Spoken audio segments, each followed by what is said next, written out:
ಅದ್ರ ಜೊತೆಯಲ್ಲಿ PRR2 ಅಂತೇಳಿ ಅದನ್ನ ಬಿಟ್ಬಿಟ್ಟಿದೀವಿ ನಾವು, ಯಾಕಂದ್ರೆ ನೈಸ್ ರೋಡ್ ಇದೆ ಅಂತೇಳಿ. ಈಗ PRR2 ಮಾಡವ್ರೆ 6,000 ಮನೆಗಳಿದೆ ಅಧ್ಯಕ್ಷರೇ. ಅದು ಹೇಗೆ ಅಂತಂದ್ರೆ ತುಮಕೂರು ರೋಡಿಂದ ಉಲ್ಟಾ ವಾಪಸ್ ಮಾಗಡಿ ರೋಡಿಂದ ಹೊಸೂರು ರೋಡ್ಗೆ ಲಿಂಕ್ ಆಗ್ತಕ್ಕಂಥದ್ದು. ಅದಕ್ಕೆ ಯಾವಾಗ ಪರಿ ಕೊಡ್ತಾರೋ ಇದಕ್ಕೆ 23,000 ಕೋಟಿ. ಫಸ್ಟೇ ಈ ವಿಡಿಯೋ ಹಾಕೋದ್ರ ಮುಂದೆ ಒಂದು ಉದ್ದೇಶ ಇದೆ. ಅವ್ರು ಏನು ಹೇಳಿದ್ರಲ್ಲ ಅದನ್ನ ನೀವು ಕ್ಲೀನಾಗಿ ಕೇಳಿಸ್ಕೊಳ್ಳಿ. ಮಾತಿನ ಬರ್ದಲ್ಲಿ ಅವ್ರು ಏನು ಹೇಳಿದ್ರು ಅಂದರೆ ನಾವು PRR2ನ ಬಿಟ್ಬಿಟ್ಟಿದ್ದೀವಿ ಅಂತ ಹೇಳಿದ್ರು. ಒಂದು ತಲೆಯಲ್ಲಿ ಇಟ್ಕೊಳ್ಳಿ, ಅವರು ಯಾವುದೇ ಕಾಮನ್ ಮ್ಯಾನ್ ಅಲ್ಲ. ಅವರು MLA ಆಗಿದ್ದಂಥವ್ರು, BDA ಡೈರೆಕ್ಟರ್ ಆಗಿದ್ದಂಥವ್ರು, ಮಿನಿಸ್ಟರ್ ಆಗಿದ್ದಂಥವ್ರು. ಇಂಥವ್ರು ನಾವು ಬಿಟ್ಬಿಟ್ಟಿದ್ದೀವಿ ಅಂದರೆ ಅದಕ್ಕೆ ತುಂಬ ವ್ಯಾಲ್ಯೂ ಇರುತ್ತೆ. ಬಿಟ್ಬಿಟ್ಟಿದ್ದೀವಿ ಅಂದರೆ ಒಂದು ಆ ಲ್ಯಾಂಡು ಡಿನೋಟಿಫೈ ಆಗಿರಬೇಕಿತ್ತು. ಆಗಿದೆಯಾ? ಇಲ್ಲ. ನೀವು ಕೆಲಸ ಮಾಡಲಿಲ್ಲ ಅಂದಿದ ತಕ್ಷಣ ನೀವು ಬಿಟ್ಟಂಗಲ್ಲ. ಅದು ನಿಮ್ಮ ವೈಫಲ್ಯ. ನೀವು ಆ ಕೆಲಸ ಮಾಡಿಲ್ಲ ಅಷ್ಟೇ, ಆಯಿತಾ? ಡಿನೋಟಿಫೈ ನೀವು ಮಾಡಿಲ್ಲ. ಇದು ಒಂದು ಫಸ್ಟ್ ಪಾಯಿಂಟು. ಇವ್ರು ಏನು ಹೇಳಿದ್ರು, ಇನ್ನೂ ಒಂದು ಮಾತು, ಇವ್ರು ಇವಾಗ PRR2 ಮಾಡಿದ್ದಾರೆ ಅಂತ ಹೇಳಬೇಕು. ಮಾತಿನ ಬರದಲ್ಲಿ ಎಲ್ಲರೂ ಹೇಳ್ತಾರೆ, ಅದರಲ್ಲೇನು ತಪ್ಪಿಲ್ಲ, ಸರಿನಾ? ಇದ್ರೂ ನೀವೊಂದು ಹೇಳಿಕೆ ಮೇಲೆ ಎಷ್ಟೊಂದು ಜನ ಒಂದು ಹೋಪ್ ಸಿಕ್ಕೊಳ್ತಾರೆ. ಅವ್ರಿಗೆ ಸುಳ್ಳು ಭರವಸೆ ಬರಬಾರ್ದು. ಈ ಒಂದು ಹೋಪ್ ಸಿಕ್ಕೊಂಡು ಯಾರೋ ಒಬ್ಬ ಹೋಗ್ಬಿಟ್ಟು ಜಮೀನು ತಗೊಂಡ, ಪ್ರಾಪರ್ಟಿ ತಗೊಂಡ ಅಂದರೆ ಅವಾಗ ಯಾರು ತಪ್ಪೋದು? ಯಾರಾದರೂ ರೆಸ್ಪಾನ್ಸಿಬಿಲಿಟಿ ತಾಳ್ತಾನೆ ಅಲ್ವಾ? ಅದಕ್ಕೋಸ್ಕರ ನಾನು ಈ ವಿಡಿಯೋನ ಇಷ್ಟು ಡೀಟೇಲ್ಡಾಗಿ ಮಾಡ್ತಾ ಇರೋದು. ಅವ್ರು ಏನು ಹೇಳಿದ್ರು, ಇದು ಇವಾಗ ಮಾಡಿರೋದು ಅಂತ. ಆದರೆ ನೀವು ಯಾವುದೇ ಡಾಕ್ಯುಮೆಂಟ್ಸ್ ತೆಗೆದು ನೋಡ್ರಿ, 2006 ಆಗಿರೋ ಅಂಥದ್ದು PRR2 ಆವಾಗ ನೋಟಿಫೈ ಆಗಿರೋದು. ಇವಾಗ ಡಿನೋಟಿಫೈ ಯಾರೂ ಮಾಡಿಲ್ಲ. BJP ಸರ್ಕಾರದಲ್ಲಿ ಇವರೂ ಮಾಡಿಲ್ಲ, ಮತ್ತು ಕಾಂಗ್ರೆಸ್ ಸರ್ಕಾರದಲ್ಲಿ ಇವಾಗಿರೋ DK ಶಿವಕುಮಾರ್ ಅಂತೂ ನಾನು ಮಾಡದೇ ಇಲ್ಲ ಅಂತವ್ರೆ. ಆ ವಿಡಿಯೋ ಜಸ್ಟ್ ಈಗಿನ್ನೂ ಚಾನಲಲ್ಲಿ ಹಾಕಿದ್ದೀನಿ, ಅದನ್ನು ಕೂಡ ನೀವು ಚೆಕ್ ಮಾಡ್ಕೋಬೋದು.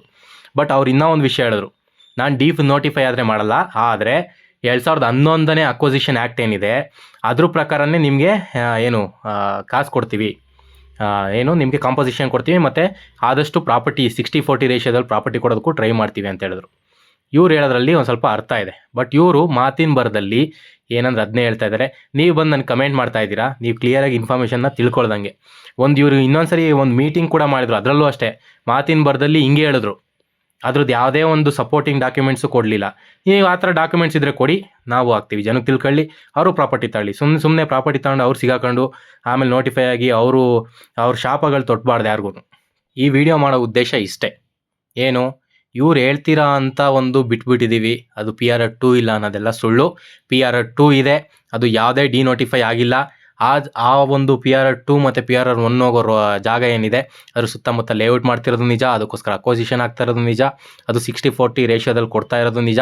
ಯಾವುದೇ ಒಂದು ರೋಡೂ ಡಿನೋಟಿಫೈ ಮಾಡಿರೋದು ಎಲ್ಲೂ ಕೂಡ ಡಾಕ್ಯುಮೆಂಟ್ ಇಲ್ಲ. ಮತ್ತು ಜಾಯಿನಿಂಗ್ ರೋಡ್ಸ್ ಕೂಡ ಅಷ್ಟೇ, ಯಾವುದಕ್ಕೂ ಡಿನೋಟಿಫೈ ಆಗಿರೋಂಥ ಸಪೋರ್ಟಿಂಗ್ ಡಾಕ್ಯುಮೆಂಟ್ಸ್ ಎಲ್ಲೂ ಇಲ್ಲ. ಆ ಜಾಯ್ನಿಂಗ್ ಏನಾದರೂ ಡಾಕ್ಯುಮೆಂಟ್ಸ್ ಇದ್ದರೆ ಕೊಡಿ, ಅದ್ರ ಮೇಲೆ ನಾನೇ ವಿಡಿಯೋ ಮಾಡ್ತೀನಿ, ನನ್ನ ಚಾನಲಲ್ಲೇ ಹಾಕ್ತೀನಿ, ಯಾವುದೇ ತೊಂದರೆ ಇಲ್ಲ. ಅದನ್ನು ಬಿಟ್ಟು ನೀವು ಸುಮ್ಮನೆ ಕಮೆಂಟ್ ಮಾಡಿಬೇಡಿ. ಆ ಕಮೆಂಟ್ನ ನೋಡಿ ಯಾರಾದರೂ ಅಲ್ಲಿ ಪ್ರಾಪರ್ಟಿ ತಗೋಬೇಕು ಅಂತ ಇರೋರು ಆಸೆ ಜಾಸ್ತಿ ಆಗ್ಬಿಟ್ಟು ಏನೋ ಪ್ರಾಪರ್ಟಿ ತಗೊಂಡ್ರು ಅಂದರೆ ಅವರು ಕೊರಗೋದು ಬೇಡ. ಇಷ್ಟೇ ಉದ್ದೇಶ. ನಂದು ಯಾವ ಪ್ರಾಪರ್ಟಿನೂ ಇಲ್ಲ, ನಂದು ಯಾವ ಜಮೀನು ಇಲ್ಲ, ಮತ್ತು ನಾನು ಯಾವ ಪೊಲಿಟಿಕಲ್ ಪಾರ್ಟಿಗೂ ಲಿಂಕ್ ಆಗಿಲ್ಲ. ಇದನ್ನ ಮಾಡ್ತಾ ಇರೋದು ಜನಕ್ಕೆ ಯಾವುದೇ ತೊಂದರೆ ಆಗಬಾರ್ದು. PRR2 ಅದು ಅನೌನ್ಸ್ ಆದಾಗಿಂದ ಅದೆಷ್ಟು ಜನ ನಿದ್ದೆ ಮಾಡ್ತಿಲ್ಲ ಅನ್ನೋದು ನನಗೆ ಗೊತ್ತು. ಯಾಕೆಂದರೆ ನನಗೆ ಕಂಟಿನ್ಯೂಸ್ ಆಗಿ ಅದ್ರ ಬಗ್ಗೆ ಎನ್ಕ್ವೈರೀಸ್ ಬರ್ತಾ ಇದೆ, ಕಾಲ್ಸ್ ಮಾಡ್ತಾರೆ, ಮೆಸೇಜ್ ಮಾಡ್ತಾರೆ. ನಾವು ಅದನ್ನ ಫುಲ್ಲು ಟ್ರ್ಯಾಕ್ ಮಾಡ್ತಾಯಿದ್ದೀವಿ PRR2 ಬಂದಾಗಿಂದನೂ. ಅದನ್ನು ನಾವು ಸುಮ್ಮನೆ ಬಿಟ್ಟಿಲ್ಲ ಅಷ್ಟೇ. ಆಗಿರೋದ್ರಿಂದ ನೀವು ಸುಮ್ಮನೆ ಯಾವುದಾದ್ರೂ ರಾಂಗ್ ಮೆಸೇಜ್ ಹೋಗೋದು ಬೇಡ. ಏನಿದೆಯೋ ಫ್ಯಾಕ್ಟ್ ಅಷ್ಟೇ ಫ್ಯಾಕ್ಟ್ ಇಡೋಣ.